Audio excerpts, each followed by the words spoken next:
Sharyl actually wanted to finish in 30 minutes, and I just want you to know the clock was 29 minutes and 57 seconds. That is someone who knows how to do a report in X amount of time. Thank you. Oh. Well, again, it's great to have you here. Thank you. And I have a question or two for you, but we have so many, I think I'm going to go right to theirs, okay? Okay, sure. Okay. With the increasing political polarization of the media, does your independent model of journalism represent a trend or an anomaly? Gosh, I think we don't, can you still hear me? Yes. I don't think we know where everything's going yet. There are a lot of journalists who are seeking an independent outlet. And it's very hard when you're on your own. If you have to make money, it's very hard to find a way to get your product out there in a way that's viewed as nonpartisan and middle of the road. I don't know how you can kind of just go off on your own and do it without somebody being involved in the process. So my model has been, I had no plan. I just knew I needed to leave CBS. And I didn't know if I'd work anywhere or publish anywhere again. But I found that of all the places that did want to hire me, instead of working there full time, I said to some of them, I don't want to work full time for one organization, but would you buy a story? And I found that pretty much all of them said yes, and more than I can possibly work with. So if you can produce individual stories for news organizations or outlets that have an editorial process, and yet not be beholden to one, because I feel like almost any place you go has pressures and interests. I don't know where you can go that's just pure. I mean, there's some great news organizations that are nonprofits, but they too have pressures and sponsors and fundraisers and all, so that's a difficult question. But I feel like this, I'm going to bleed into something, another area of discussion, but sometimes people ask me, don't people just now want to see what they want to see? So Republicans are going to look for right-wing blogs, and they're not going to look at the other stuff. And liberals are going to look for like-minded liberal news organizations and blogs. And I argue that that may be true, and yet those same people still want to be able to go to a source that isn't either, where they don't have to discount, I saw it on Fox or I saw it on MSNBC, so I'm trying to figure out where the truth lies. Maybe they didn't have this percentage of the whole story or this percentage of the whole story. I still think even if people want to hear like-minded views, they also would like to be able to go to a source where they don't feel like there is a view, where the facts just led. If it looks bad for a Democrat or a Republican or a corporation, it's just because that's how the facts are, not because a reporter steered them in that direction. You, as a journalist, are also a consumer. We all are. So where do you get your news? I imagine it's a bunch of different sources, but how do you do your due diligence to figure out that you're getting something accurate, something that you're not involved in? Well, I don't publish as original material something that's not my own. I may send around an article that I think is interesting. I don't claim to vouch for it. But I don't take someone else's word for something and report it as a fact. That happens all the time now. Part of that is people who work in that world, some of them are in this room, will tell you there's so much pressure to turn a lot of content, number one, so many stories a day, and number two, to get clicks. So they end up just to feed the monster, they will find other things that have already been published and repurpose it. And then pretty soon it becomes this truth, even if it's not true. The astroturfers understand that. If they know they can just get one little article, no matter how false, printed in one blog that gets recognized by a second one and picked up, and then pretty soon maybe someone in the real media will pick up on it, and then it becomes conventional wisdom. That's what they're hoping for. But as a regular consumer, if you could set yourself aside for the moment, you're going to tune in a newscast. How do you determine who you're watching or who you're going to on the web? I just don't think, I don't have a good formula for that. I think most people are doing what I do now. Who sits down and watches 30 minutes of news at 6 or 6:30? Okay, and this is an audience that skews in that range that still would if anybody did. And you guys aren't raising your hands. So I think we may see a story that's on the evening news because someone passed it around online. Doesn't mean there's not great reporting on evening news, but no one's sitting down and watching 30 minutes of it. And so like a lot of Americans, I'm looking at my Twitter feed because things inevitably get passed around. I'm looking at my Facebook account to what people are sending. I look at Reddit. My kid was the first one, she's in college, who would say to me, you know, Reddit's a mix of all kinds of things, crazy stuff, fake stuff, real stuff, so you can't just obviously believe what you see, but she would say, Mom, I saw that on Reddit 2 days ago when something big would happen on the news. It may get discussed and picked up more quickly there. So we're all trying to figure out how to get our news, but I find myself turning to those sources and my direct sources because I've dealt for so long with a number of people who are plugged into a lot of issues and politicians, Democrats and Republicans, and I'm on certain mailing lists, so just A little of everything. a little bit of everything. Okay. In your book, Stonewall, you explain ways in which the White House attempts to control the influence of the news media, and often mention that National Security Advisor Ben Rhodes is the younger brother of CBS News President David Rhodes.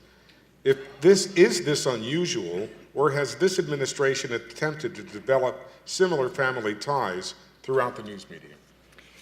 Well, I won't say I often mentioned it. I may have mentioned it once in the book. Because, yes, that is a relationship, but I don't see that as the most troublesome relationship. I think people like to talk to and point to the known relationships between people in the news media and administration officials, and there are many, Democrats, probably Republicans as well. But I think the more potentially harmful relationships are the ones that aren't disclosed, the ones that aren't easily defined when you Google.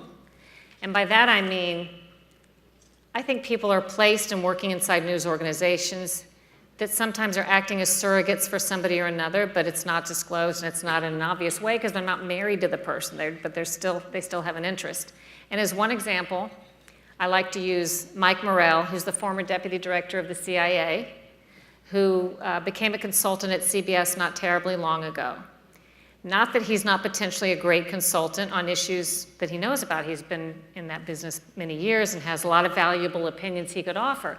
But just prior to getting hired at CBS News, he had been given a paid position at a firm I like to call Hillary Clinton's PR firm, which is staffed with mostly Hillary Clinton and Obama administration loyalists. So therefore, he's working directly for them while being called to comment on CBS, and yet they weren't at the time, I don't know if they've started, disclosing that financial relationship. I think that's improper just from an ethical standpoint, not because there's anything wrong with hiring him as a consultant, but because you have to disclose the financial ties so that viewers, when they watch his opinion, can say to themselves, here's how much I want to weight his opinion. Doesn't mean what he has to say isn't meaningful, but you want to know where he's coming from and what interest could be there. I think those relationships serve to do as much or more potential damage, if not disclosed, than the ones we all know about. Disclosure is an important thing. I remember hearing a story that we Americans aren't getting enough sleep and how it really impacts our health. And I didn't hear in that particular story that it was paid for by the manufacturers of mattresses. And I thought that should be disclosed because that was kind of important information. So I have a quick story about that. A couple of years ago, CBS called me and said, oh, we want you to do a story on a new study coming out that says we have an epidemic of sleeplessness in America. And my mind's always thinking this way now, like, okay, who's behind that? Who's behind that? Because I always know there's somebody behind it. And I said, sure. So I look at the press release that's come about the study, and it's from the National Sleep Foundation. A nonprofit, therefore, that's just a legitimate neutral source, right? It's a nonprofit. So I look at the study, and it's not a study, it's a survey. So that's a difference. A survey is completely different from a study. They've called some people. And the findings start to read very much like a pharmaceutical industry playbook. The language they're using, I know, is language intended to get you to through the door of the doctor's office. And I know that the pharmaceutical industry, based on my experience, has done research. They know that if they can get you through the door of the doctor's office and you say that you have a malady, that you're likely to be prescribed the latest marketed drug.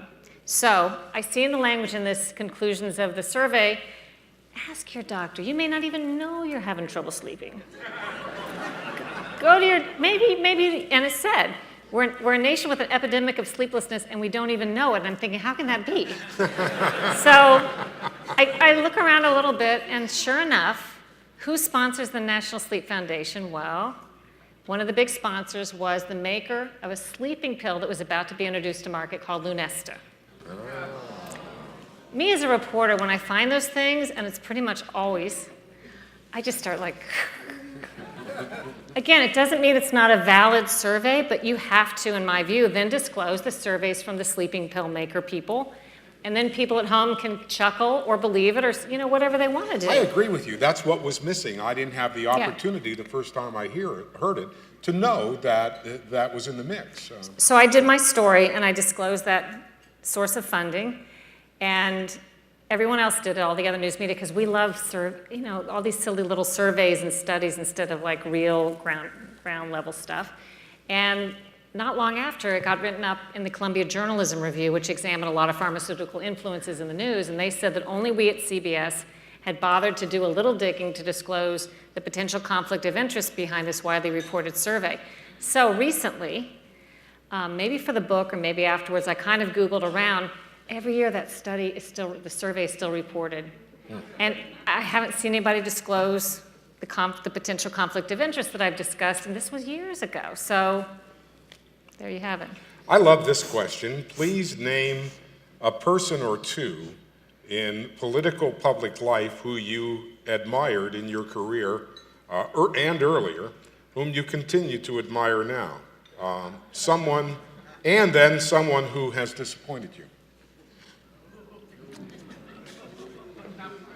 I always get asked, who motivated and inspired me and that sort of thing, and I just don't have those figures. Not that there haven't been great people, but I just can't think of there's no key one figure. I will say that Diane Sawyer was so sweet to me when I was just out of college, and I wrote her a letter or called her office from local news and said, could I come up and meet you sometime and learn about what you do? And she said, absolutely. And I never got to New York to do it, but I'm like, how nice was that? Connie Chung, one of the warmest people, one of the most generous people I had met. Connie Chung at CBS, when she meets you, she clings onto your hand, but she's really interested and she's really generous and really kind. Katie Couric was a kind anchor. When you're on the set with her, she's a very generous person.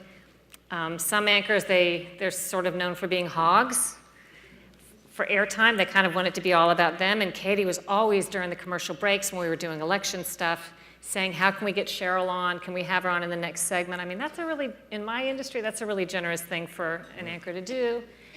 And the people I think I've admired most just growing up, who haven't disappointed me, I like astronauts, because I just think those, at the time when we were exploring and landing on the moon, if you think about, because I've always liked space-related things, the things that they were doing and getting on, an explosive rocket and flying off to nowhere, that's pretty amazing. Well, speaking of which, you were the first journalist to fly in a bomber in an active mission in Kosovo. You've been in jet fighters. Would you go to the moon? There was a time when I would have. Now that I have a daughter, I wouldn't. Maybe now I would because now she's older. But I remember I changed my, not because she's bad, but when she needed me, I couldn't fly off to the moon. But I've thought about those mission to Mars because I'm one of those people that would have done something like that. But let me correct you, lest I be accused of Brian Williams type indiscretion. Okay, yes, we don't want that. So I did fly on a B-52 combat mission over Kosovo. And it was, several of us flew one at a time, and I was not the first that got on I was probably fourth or fifth among us in the first group that we were told we were the first group of journalists ever to do this, but I was not the first person. Well, I'm glad you don't have a brain tumor affecting you. It's yet to be seen, but okay. Not that we know. I'll move on. The controversy over Indiana RFRA seems to be exemplary of the misinformation from political, corporate, and astroturf entities. Could you comment on this idea? Remind me, what's RFRA? Yeah, the bill, there was so much controversy over here 2 weeks ago. What I see when I always tell you I'm looking for other things, and I spoke to this, I was on Howie Kurtz's show on Fox Media Buzz talking about this. First of all, one thing I see with that is we as journalists have to be careful, and maybe we haven't been as careful as we should be, when we're covering a controversy, of sort of buying into, the controversy is this, and then we just take that instead of critically using our brains and seeing what the issue is. We've allowed ourselves to controversialize Christianity, and I'm not coming from any religious viewpoint. If anybody knows me, I'm not coming from any particular religious viewpoint. But this campaign has villainized Christianity specifically, and I've said to myself as a logician, that's interesting because Christians aren't alone in being opposed to gay marriage. There's a big chunk of society that does. Not all Christians oppose gay marriage, so you can't group them all together. You can't stereotype them. Many non-Christians oppose gay marriage. And by the way, many Muslims oppose gay marriage, and many Muslims oppose being gay and would like to kill gay people. And I've been in Muslim countries where they've said that to me, so I know that's true. And yet only the Christians have been villainized or targeted. So if we're going to cover the controversy, we have to be sure in the media we're not buying into somebody's line, and that seems to be the line that people want to forward. I also think about, I say, well, why is this so much in the news now? Who is it who's going state to state pushing the laws? Someone's decided their lobby efforts and special interests. Not that there's anything wrong with it, I'm just going over this in my mind. And then likewise, someone is going state to state controversializing the laws and opposing them and finding cases. So if I were reporting this for CBS, I would be saying to my boss, let's go inside these campaigns to make this be an issue that's on the front pages. Well, maybe it really wouldn't be. If these interests weren't pushing it, it wouldn't be the thing that we would all be talking about and wondering about. This question, I don't know. I think maybe this was for Hillary Clinton and somehow got in here. I did see the Scooby van parked in a handicap spot out front. Would you have been better off by having your own server? Now, I know they're talking about your emails and that sort of thing. Yeah. No, because what I've learned from my experience and my sources are, if a sophisticated entity as sophisticated as the one that got into my computers wants to see what you're doing, and particularly the government, there's nothing you can do to stop them. It's very simple for them. It doesn't matter how you encrypt. It doesn't matter pretty much what methods you use. You can even buy burner phones, which is what some of my sources were saying, the throwaway phones. You have to only use them for a few days at a time. You have to buy the minutes using somebody else's name that's untraceable. You can't have the battery in when you cross the threshold of your driveway or your maid. You can't use it from your house or your normal places because after a day or two you're maid. That's so much trouble. You just can't live that way. So what I decided to do was just assume, kind of as I always did, that anybody could be listening in at any time. You kind of think that way as a journalist anyway when you're doing controversial reporting. And I really think there's almost nothing you can do.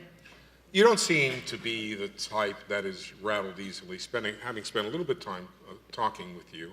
When you realize, though, that your emails are being looked at and your phone is being tapped, it must be very unsettling. Well, part of the journalist in me, again, was like, when I found out it was true, because I never suspected that was the case. If you've read the book, weird things were happening technically in my house that could be symptoms of anomalies, but I never chalked it up to that. I thought Verizon was incompetent because my services were acting funny. And it was sources who came to me before we all knew about Edward Snowden and about the Director of National Intelligence, Clapper, giving false information to Congress saying that tens of thousands of Americans weren't having data collected. Before all that, sources came to me, 2 of them, and said I was likely being monitored by the government for the reporting I was doing, specifically on Benghazi at that time, but I'd been doing other work. And once the computers were analyzed, the intrusions, which were long-term surveillance using sophisticated methods, using software, I'm told, proprietary to a federal agency, it had been going on predating Benghazi. So I had also covered Fast and Furious, green energy issues, and many other stories. We know from the forensics, in some cases, a specific date and time. Some of the software was downloaded into my computer remotely. We know how it got there. For example, at one time and a date in February, at 10:35 p.m., after I took a certain action on my computer, I opened a hot mail from a friend, which was an innocent mail to which this had been silently attached, some of this malware, if you want to call it that. And a pop-up ad instantly, I only know this forensically, a pop-up ad came up on my computer, which I closed, but that triggered the downloading of the information. And from that time thereafter, my Firefox crashed, and when the analyst was telling me this, I'm like, yeah, my Firefox started crashing every time because it somehow overloaded or corrupted Firefox. We can tell a lot of detail from that sort of thing. Interesting. What is the motivation behind the media being so over-the-top liberal? What's in it for the reporter? I guess it depends on who you're talking about because, again, most of my peer reporters at CBS, friends and acquaintances and colleagues, I thought did a really good job at wanting to be fair, but I do know there's many examples of reporters that just seem over the top, biased one way or another. I think people become very vested in their opinions, and when you're put in a news organization, your opinions are valued or maybe given more, you think they're being given more weight because of who you are. But to me, it's really not your opinions that the viewers are valuing. It should be your abilities at reporting an issue and covering facts, not sort of what you think. But it's kind of all gotten mixed up. And one of the hardest things I think it is for some people to do, and managers too, that decide what stories do go on the air and which ones are kept off. One of the hardest things is for them to divorce themselves of their own personal opinions and instead just let a story be. I argue, though, there's nothing more fun and more rewarding than the intellectual challenge of following a story and finding out that the facts contradict your preconceived notions and theories, because we all have them, and then following in that direction anyway and letting go of what you thought, or if you want to cling to what you thought personally but not letting it show in your story, that is just a wonderful intellectual exercise if you let it happen. And too many of us instead just cling on to, I can't be wrong, I'm right, this is how I feel, and they start to shape a story, shape out the stuff that doesn't agree with it, like the Rolling Stone article, I believe. I mean, not that that's real journalism, that's a pop culture magazine. But they were so blinded, in my view, by the agenda that they sought to prove, it made them turn a blind eye to the facts as they appeared on the ground, when that actually could have made just as good or a better story. She still would have had the same impact if she had let the truth be told. She could have incorporated into the story and added some nuance to it instead of pretending these facts, fit her narrative. We spoke earlier, I mentioned to you that what amazes me is the entertainment media is now doing hard news. We have school shootings and things like that, and Entertainment Tonight and Access Hollywood are on the scene reporting there. We're talking about Rolling Stone. So we have the entertainment people out reporting on hard news, and I wonder if that's not an issue right off the bat. Do they have the same thoughts of integrity, if there are any, in terms of reporting? It's a good question, and I don't know what their processes are. They may be rigorous in those instances, but I know that at CBS, the process I followed, which kept me out of trouble in my view, even though CBS did not require it, I ran my stories on controversies through our lawyers at CBS every time there was a controversial story, even when not required. And those lawyers are your best friend. And I asked them to vet my stories not only for legal issues, but years ago, one of them said, he was looking at a story and he read something and said, that's an issue of fairness, but it's not a legal issue. So you can take or leave my advice. And I said, I want you to vet my pieces for fairness too, even though that's not a legal issue. I want to hear what you think. I want to hear if you think something isn't fair. Back to the Rolling Stone story. Rolling Stone, according to the Consumerism Journalism Review post-mortem on it, did run their story through lawyers, and I'm just shocked by that because it is a different process. If I had gone to the CBS lawyers and had a quote in the story, as she did, that appeared to come from a witness, my lawyers would have said to me, what else did that witness tell you? Is this quote taken in context? Did he say anything exculpatory that would have helped the other side? And I would have said, if I were her, I didn't really speak to that witness. I was just making a quote from somebody who told me there was a quote. And my lawyers at CBS would have said, you can't do that. You absolutely can't do that. So whatever review process they had didn't stop her from doing that. And it shows you, I guess, there's a different editorial. But the industry once had a Ben Bradley rather than lawyers, yes? I think that, no, I think they've always had lawyers review their stuff. Okay. Yeah. Okay.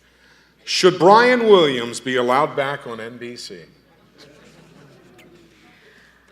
I hesitate to make a finding on that. What do you think? I mean, I'm glad I'm not a manager, don't want to be a manager, and... Personally, I don't see how he returns.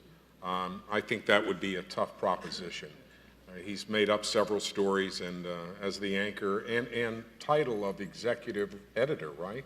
I think that's a tough road for him. I think it's hard to come back from that. Yeah. Yeah. Okay. With investigative journalism being stifled, what stories or styles of reporting are rising to take its place?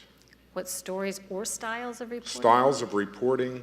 What stories or styles of reporting are rising to take its place with investigative journalism being gone? In other words, just getting out there and reporting on the story rather than doing what you did. Well, yes, really going in and depth. there's investigative reporting done in other places like HBO's Vice, like Univision, like ProPublica, nonprofits, so you can find it. And certainly CBS 60 Minutes still does some great stories. It can be found.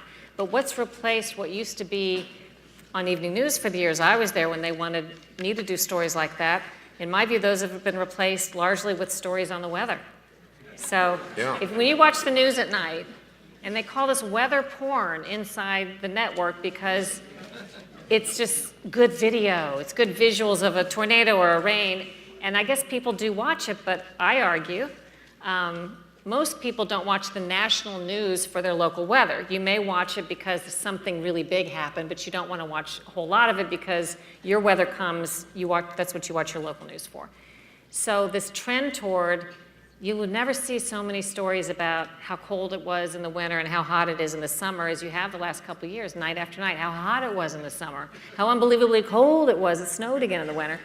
And I think those are easy stories to replace and crowd out a lot of the meaningful ones. And it gives them, I'm not sure it's this well thought out, but it gives them the excuse to say when a Sharyl Attkisson and her producer, or I won't put other people on the spot, but other reporters from CBS come to them with good original stories, it gives them a way to say, there's no time because we've got this great weather story. Also, transportation stories, and somebody joked about that recently, another reporter, but if a chute deploys on a small, single-engine aircraft overnight, when I was at CBS, you might get a call saying, can you do a live shot in the morning from the airport? Nobody was hurt, nothing really happened, but a chute deployed on an aircraft overnight. They love those transportation stories. They love surveys and studies, and they love almost anything spoon-fed to them by organizations and governments. So if the White House has said the White House will literally say, and not just this one, all of them have done this is our theme of the day, here's what we're going to put out today, and that's okay, but we're supposed to say, that's well and good for you, and you can put that out, but we have questions about this, or here's the story that we want to know about. Too often now we've been snookered into just taking what they want us to do, and then we say, we don't have time to do anything else because this is the big story of the day. Well, we shouldn't be reacting like that. And I will say, sometimes it's the managers, not the ground level reporters, who really want to do something different. But when your boss in New York is saying, your original story sounds good, but the story of the day is what the White House is saying, that's what you have to do.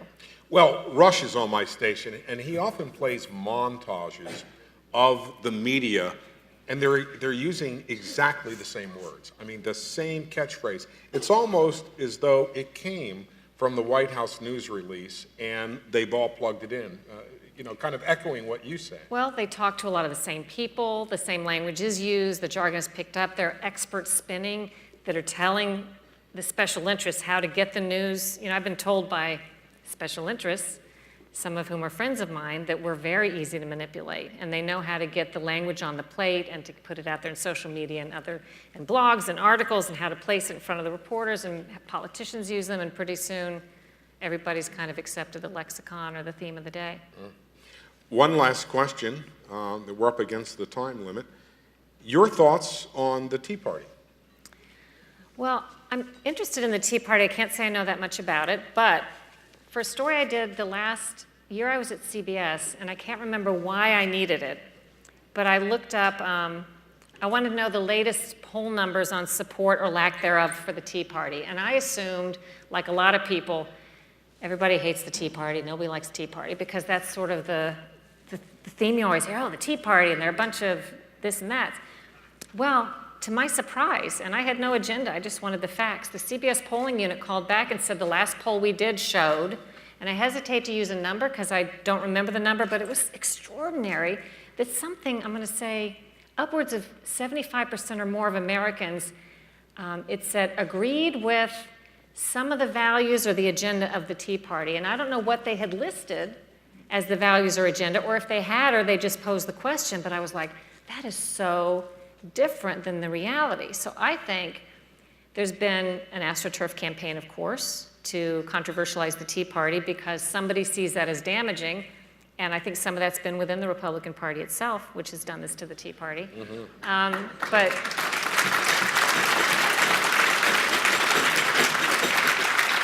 I would say, just in a general sense, not that I'm a student of it, I've seen no more evidence that there are horrible people dominating the Tea Party as any other, movement.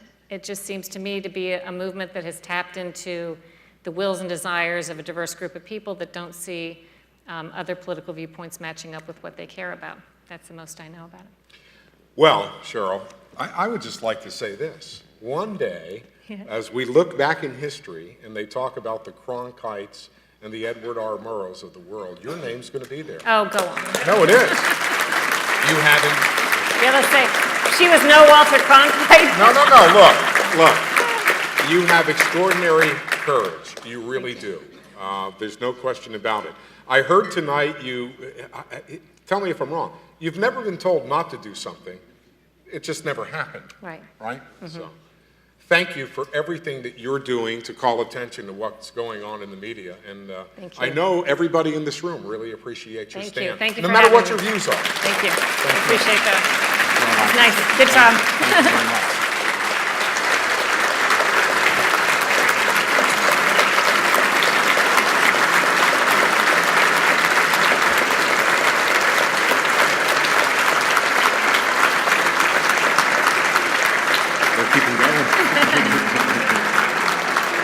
I just want to remind you quickly, the straw poll ends tomorrow at 9 again. Thank you so much for being here. I realize we have another day to go, but what a sensational weekend this always is, and we all look forward to seeing you back here next year and hanging out with you a bit tomorrow. And Sharyl, thank you again very much. Thank you. Take care. Thank you. You too. Are you going back to D.C. tonight? I am.